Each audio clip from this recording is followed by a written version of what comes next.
So guys, how to add gradient color in HTML? It's really simple. On the left side we have our basic code and on the right side we have our output.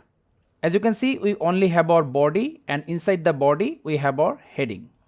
Now suppose we want to add a gradient background for our body. For that, go inside the style tag. Make sure the HTML and the body have 0 margin, 0 padding and 100% height so that it can cover the full area. Now for gradient color, write background dash image clone. Then what kind of gradient?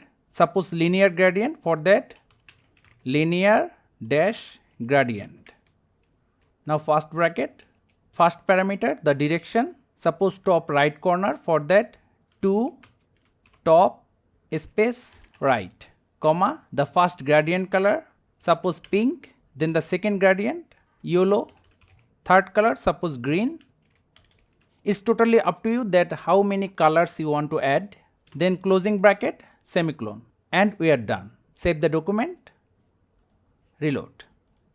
See, it's really that simple. So thank you guys for watching. Have a good day.